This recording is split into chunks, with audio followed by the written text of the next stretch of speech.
ए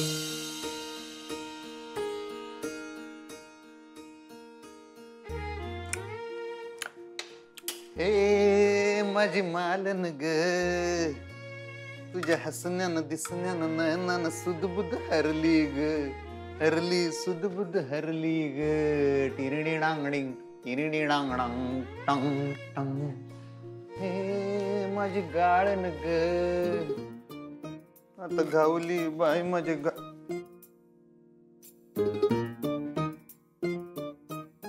का काय झालं? गुणगुणत होतास ना? हा काय कशाचं काय? अरे चांगलं गुणगुणत होतास, मला बघून थांबलास का? हा घेणार काय? आहे एक्स्ट्रा, तुझ्या हातचं चालेल मला.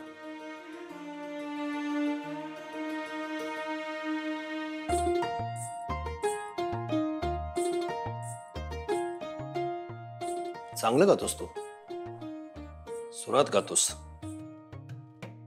गाणं शिकायला हवंस तू अधिपती. गाणं बिणं काय आपलं काम नसते. तुझ्या दिसण्यानं नयनानं सुदबुद हरली ग हरली सुदबुद हरली ग. थँक्यू.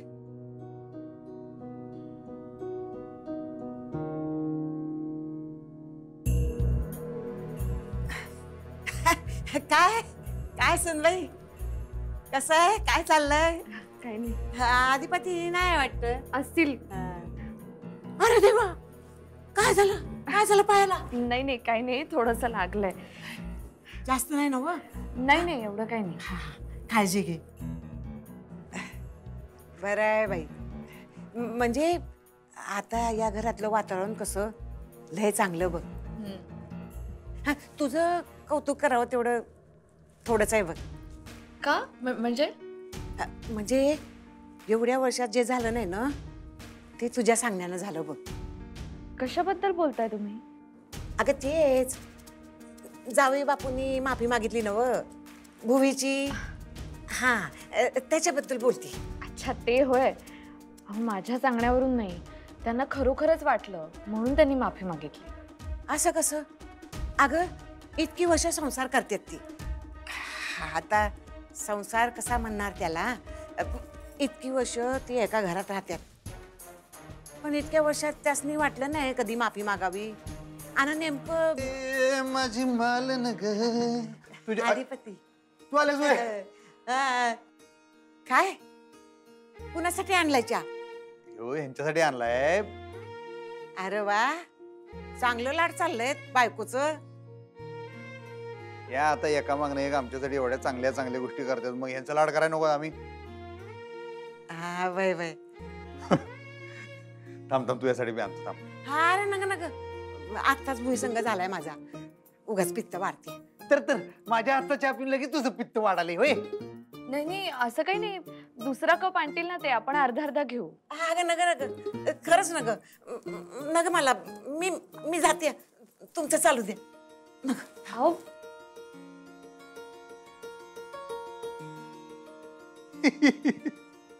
घ्या. कसं झालं सांगा? 1 ते 10 मध्ये मला मार्क द्यायचे बरं का? हा सांगा.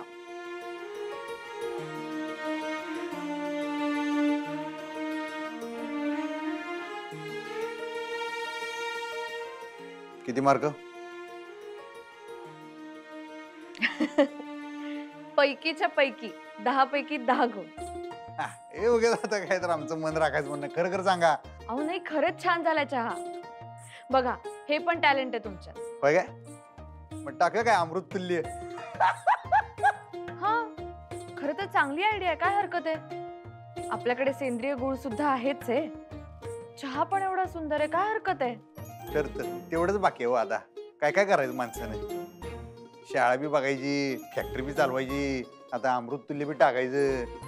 हा, एका आयुष्यात काय काय करावं? मल्टीटास्किंग करणं हे सुद्धा टॅलेंट असतं. ते प्रोजेक्ट वाले बी हेच काहीतरी म्हणत होते, मल्टीटास्किंग का काय तर असं काहीतरी. थांबा 1 मिनिट थांबा. ओके बाळा बोल. हा, नवीन प्रोजेक्टचं चालते की बघूया की आलो की यायलाच लागलो मी आता येतो आलो बघूया मग हा ठीक आहे हे बघा हे असं आहे कुणीकडनं टाइम मिळायचा आता तुमच्या मल्टीटास्किंगसाठी आणि तुमच्या अमृत तुल्यसाठी वंक्याचा फोन आलता ते नवीन प्रोजेक्ट संदर्भात काहीतरी त्याला बोलायचंय तिकडे जायला लागेल बर ठीक आहे पण काहीतरी खाऊन जा ना. नाही नाही नाही आता टाइम नाही आता अर्जंट जायला पाहिजे तो जर गडबडीत होता हो अर्जंट आहे म्हणून पोटाकडे दुर्लक्ष नाही करायचं. खाऊन घ्या आणि मग जा. अहो नाही आता टाइम नाही तर बर ठीक आहे मी डबा पाठवते फॅक्टरी. हा तुम्ही काय काय नाही होय की नाही आमच्या पोटात काहीतरी ढकलल्याशिवाय तुम्हाला काही चैन नाही पाठवा पाठवा पळू काय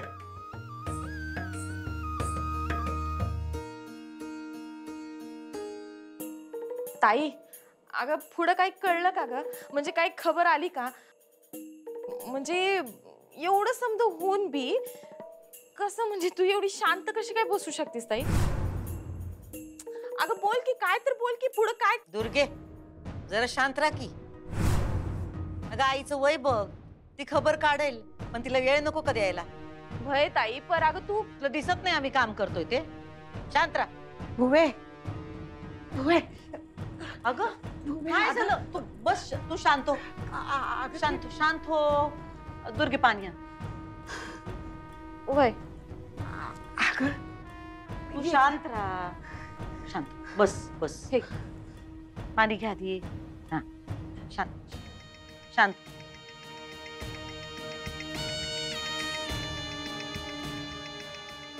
भुवे अगं एक तर मला असलं काय गोष्टी करायची सवय नाही बघ म्हणजे काय झालं माहितीये मी सुनबाईकडे गेली होती माहिती काढाया म्हणजे तिला मी विचारत होते तोवर तिथं अधिपती आला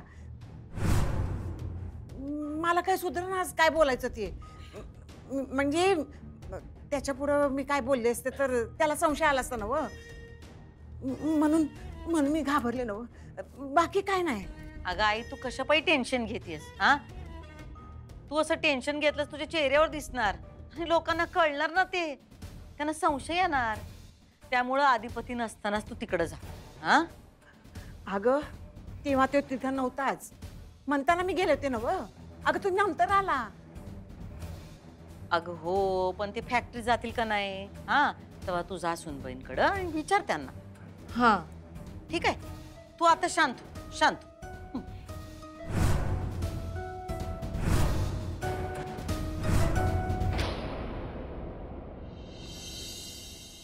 भावा हा रिपोर्ट बघ याच्यामध्ये मागचं सगळं काही आहे म्हणजे आपला मार्केट शेअर किती आपले सप्लायर्स कोण कोण आहेत हा हे मी सगळं लिहिलं याच्यामध्ये तू एकदा नजर टाक आणि काय राहिलं तर मला सांग. नाही मी बघतो हे काय लिहिलंय इंटर काय इंटरमिजिएट वा गाडी एकदम सुसाट सुटली आहे भावाची. अरे ओंक्या इंग्रजी म्हणजे का नाही समुद्र असल्याने वाटते रे किती पावायचं माणसानं हे बघ हे ऑर्गॅनिकली बरोबर काय ऑर्गॅनिकली हा बरोबर ऑर्गॅनिकली सुरुवात तर चांगली झाली आहे आणि मीटिंगही चांगली झाली असं मला वाटतंय. आता हा जर प्रोजेक्ट त्यांना आवडला ना तर एकदमच भारी तसंच व्हायला पाहिजे ओंक्या मोठा प्रोजेक्ट आहे हा. बघ आणि कुठल्याच मिटिंगचा आता तू टेन्शन घेऊन घेत ना पुढे चार चौकात आबरू जाणार नाही एवढं तर मी विषय हार्ड करून ठेवत असतो आता. बघ तू आपलं इंग्रजीचं नाणं एकदा खणखणीत असलं की नाही काही टेन्शन नाही आणि मी आता सुट्टी देत नाही बघ तू मेन म्हणजे मास्तरिंग माईंनी मला शिकवण्याचा जो काही इडा उचलला आहे मग आपण शिकण्याचा इडा उचलूच शकतोय की नाही आहे की नाही त्या आपल्याला शिकवायला सुट्टी देत नाही आपण शिकायला बी सुट्टी द्यायची नाही म्हणून विषय हार्ड करून ठेवायचा बघ तू.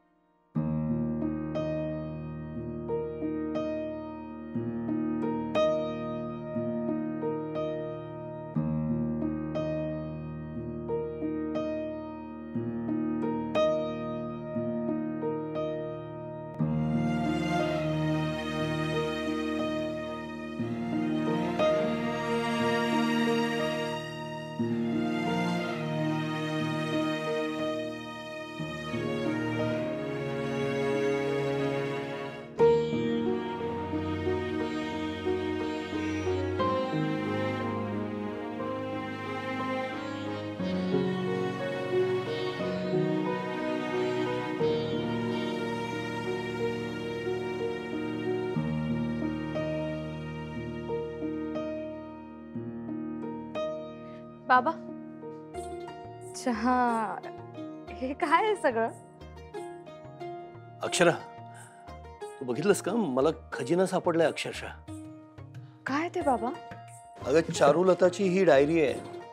चारूनं तिच्या हस्ताक्षरामध्ये काही गाणी लिहिली आहेत, मराठीतली भावगीतं. बघ ना. बाबा, अहो केवढं छान अक्षर आहे त्यांचं.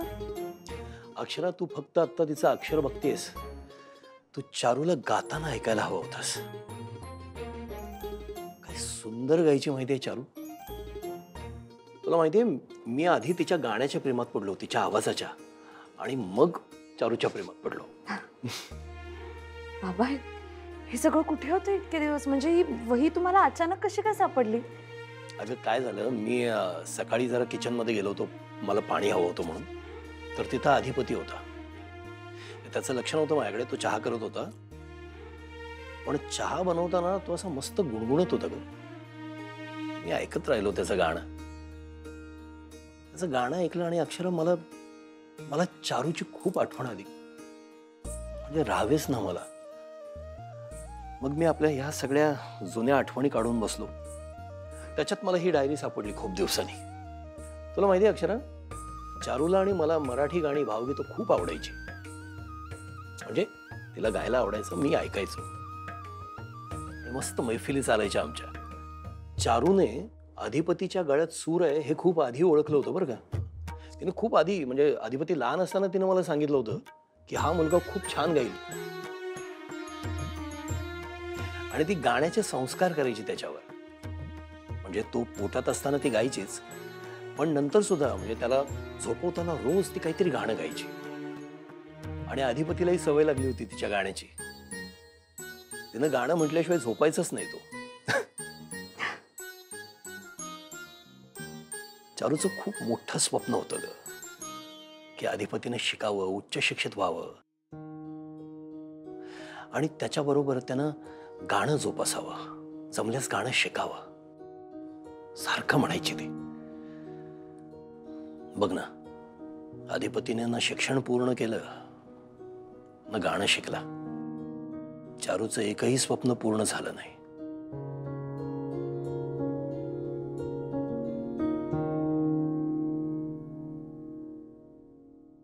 वी लुक फॉर काय forward to great partnership with you. बाबा जमाले ना. आता ते नवीन प्रोजेक्टचं सगळं पाठवलंच नव्हतेस नी. भावा, सगळं पाठवलं व्यवस्थित, तू काळजी करू नकोस. हा, आणि ते आपल्या नवीन वेंडर सोबतचं अग्रीमेंट पाहिलंस का? तेच बघालोय, जरा केअरफुली बघालोय. त्यातले हे एक दोन शब्द जरा त्रास द्याल्यात. सांग ना मला, मी सांगतो. नाही वा वा, असं कसं आपण काढणार की शोधून. सर का गाडी लोड केली आणि डिस्पॅच करायला पाठवली. PRI. अरे भावा, चांगलाच अभ्यासू झाला आपला भाऊ. डिक्शनरी भावा, अभ्यास तर करायलाच लागतोय. लय मागाय मर्दा आपण. PRIVILE प्रिव्हिलेज हो. प्रिव्हिलेज म्हणजे विशेष अधिकार, भाग्य, संधी. समजलं ना? संधी जशी तुला आम्ही दिली इथं काम करायची. एवढ्या सुट्ट्या मारतेस तरी. ओंक्या, धाकल्या सरकारची गाडी लईच पुढे चालली आहे. आता ते मुंबईवाले येतील तेव्हा इंग्लिश असे फाडूनच टाकतील. ओंक्या, या अग्रीमेंट मधले का नाही एक दोन मुद्दे जरा खटकाल्यात बरं काय. हे फायनल करायच्या आधी वकिलासंग बोलून घे. तू सांग ना मला मुद्दे, मी लगेच बोलून घेतो वकिलाशी. तेच मी तुला सांगतो. म्हणजे कसं शंका नको रे, आहे की नाही. ते काय CONSIDER कन्सिडर तेवढं कळते की हो. तेवढा इथे हार्ड नाही आपला. कन्सिडर आहे, खवण्या नाही करा आपण. कन्सिडर पुढं. बाबा, तुम्ही असं का म्हणताय की कुठलं स्वप्न पूर्ण झालं नाही? आता बघा ना, शिक्षणाचं स्वप्न पूर्ण होणार आहे त्यांचं. फॉर्म भरला अधिपतींनी परीक्षेचा. ते एक तू मनावर घेतलंस त्यामुळं ते होईल आता. पण अक्षरा, शिक्षणाला कलेची जोड असेल ना तर माणूस आणखी प्रगल्भ, आणखी समृद्ध होतो. सकाळी आम्ही किचनमध्ये भेटलो ना, तेव्हा मी अधिपतीला म्हणालो की तू गाणं शिकायला हवंस. तर नेहमीप्रमाणे त्यानं उडवून लावलं. हे नवीन आपण काही शिकत नसतोय असं म्हटलं आणि गेला निघून. त्याच्यापुढे त्याला थांबवून काही बोलायची माझी हिंमत झाली नाही. अक्षरा, मी तुझ्याकडून जास्त अपेक्षा करतोय हे मला मान्य आहे, पण ही एक जबाबदारी तू घेशील? बोला ना. अधिपतीला तू तयार करशील गाणं शिकायला? माझ्या चारूचं अपूर्ण राहिलेलं एक स्वप्न तू पूर्ण करशील?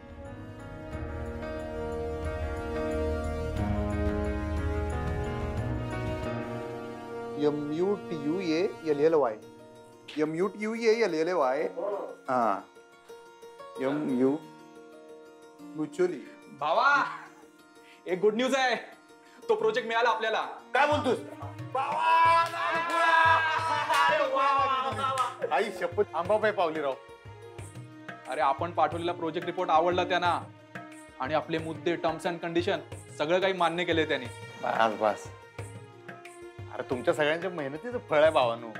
अरे भावा, मला एवढा आनंद झालेला ना. फोन आलेला तेव्हा असं वाटत होतं कधी फोन संपतो आणि तुला कळवतोय. तुमच्या बरोबर अजून एका माणसाच्या मेहनतीचा वाटा आहे याच्यात. कोण? आणि असं काय करायलायस मास्तरीन बाई? म्हणजे प्रश्नच नाही. अरे ते काय ते रिपोर्ट बिपोर्ट होतं का नाही, प्रोजेक्ट रिपोर्ट, ते सगळं त्यांनी मदत केल्या बनवायला ती.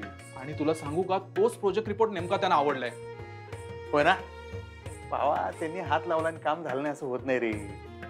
अगदी खरंय, पण त्यासनी बी खुश करा ना सरकार. फोन करतो थांब. अहो सरकार फोनवर कुठं देता ही बातमी? अहो डायरेक्ट घरला जाऊन सांगून द्या ना वहिनी साहेबांना, त्या बी लई खुश होतील. आयुष्यात पहिल्यांदा हुशारीची गोष्ट केलीस रव्या, एक नंबर. तसंच करतो, पण काम एक नंबर झालेलं आहे. ईशान बाबा, ही खूपच अवघड जबाबदारी हो. मला मान्य आहे अक्षरा, मला मान्य आहे ही खूप अवघड जबाबदारी आहे, पण तुला सगळं शक्य आहे. आणि बाळा, चारूची खूप मनापासून इच्छा होती का? आणि आज जेव्हा मी त्याला गुणगुणताना ऐकलं ना, तेव्हा मलाही पुन्हा वाटलं की त्यानं गाणं शिकायला हवं. माणसाला एखादा छंद, एखादी कला जोपासायला हवी. यातनंच तर व्यक्तिमत्व घडतं. हे बरोबर आहे बाबा तुमचं. आम्ही शाळेतल्या मुलांना पण हेच सांगतो की तुमचा एखादा छंद असेल किंवा काही कला असेल तर ती जोपासा. पण बाळा, हेच तुला मी घरात करायला सांगतोय. मला माहिती आहे हे खूप कठीण आहे, पण हे जर तू करू शकलीस तर. पण तुम्ही असं का म्हणताय बाबा? भुवनेश्वरीनं त्याला जसं शिक्षणापासून दूर केलं ना, तसंच संगीतापासूनही दूर केलं. चारू गेल्यानंतर तो तिने दिलेले सूर विसरलेला नव्हता. तो गुणगुणायचा आधीमध्ये, आईची आठवण काढत गाणी म्हणायचा. भुवनेश्वरी प्रत्येक वेळेला त्याला थांबवायची, त्याला ती गाणं म्हणू द्यायची नाही. या सगळ्या गोष्टी कशा चुकीच्या आहेत हे त्याला सांगायचे. आणि लहान होता ग तो, त्याचं सगळं ऐकायचं. ती जे सांगेल ते खरं मानायचं. आणि मग पुढे पुढे त्याचा संगीताशी काहीही संबंध उरला नाही. पण बाबा, ती कला आहे ना एक, अशी विसरता नाही आहेत. मी पण त्याला गुणगुणताना ऐकलं ना अक्षरा, तेव्हा मला प्रकर्षानं जाणवलं ते. पण मी जेव्हा त्याला म्हणालो की तू गाणं शिक, तेव्हा त्याला ते फार रुचलं नाही. अक्षरा, पण आपण पुन्हा या सगळ्या गोष्टी त्याच्यामध्ये आणू शकतो. इतकी वर्ष मी एकटा होतो, आजारी होतो, मला काही करता नाही आलं, पण आता तू आहेस माझ्या बरोबर. आपण दोघे मिळून त्याच्यात असलेल्या पण त्याला माहिती नसलेल्या गोष्टी त्याला जाणवून देऊ शकतो. खूप मोठं चॅलेंज आहे याची मला कल्पना आहे. आणि बाळा, तू याला नाही म्हणालीस तरी मला काही वाटणार नाही, माझी हरकत नसेल. पण हे जर घडवायचं असेल तर ते फक्त तू घडवू शकतेस, हेही तेवढंच खरं आहे. बाबा ठीक आहे, मी प्रयत्न करते. ताई ताई बोल. नाही, राहू दे राहू दे. नाही, बोल बोल बोल. तसं पण तुझ्या पोटात काही राहणार नाही, बोल. अगं तसं नाही, म्हणजे मला नाही वाटत आत्याला हे काम जमल म्हणून. म्हणजे तिच्याकडनं माहिती मिळेल असं काही वाटत नाही ग ताई. दुर्गे, तिच्या वयाचा विचार कर की. या वयात तिला सुधरायला नको काय? हा, तिला थोडा वेळ द्यायला पाहिजे आपण. अगं ताई, येळ द्यायच्या नादात आपल्याला घराबाहेर काढल ग ती. अगं ताई तिनं मोठ्या मालकासनी हाताशी धरून आपल्याला घराबाहेर हाकलून दिलं तर? ए ती येळ नाही येणार, आम्ही तशी येळ येऊच देणार नाही. अगं ताई पण हे आत्याला तरी कधी जमायचं ग? म्हणजे ती येळ कधी यायची? ताई तुला एक सांगू का, हे काम का नाही चंचीला सोपवाय पाहिजे. म्हणजे ती का नाही त्या मास्तरडीकडनं एका मिनिटात खरं काय ती काढल. हा दुर्गे, त्या चंचीला एक काम धड जमत नाही. सारखी आपली तोंडावर पडते आणि तिचं काय कौतुक सांगतेस तू आम्हाला? चंची म्हणे. आणि हे बघ, कुठलं काम कुणाला द्यायचं याची अक्कल आम्हाला तुझ्यापेक्षा जास्त आहे. हा तेव्हा आम्हाला शिकवू नगस. आम्ही हे जे काही करायलोय ना ते सुनबाईंचा डाव कळावा म्हणून करतोय. त्या आम्हाला घराबाहेर काढतील या भीतीने करत नाही आहोत, कारण ते करणं त्यांना बाप जन्मात जमणार नाही. जा निघ तू.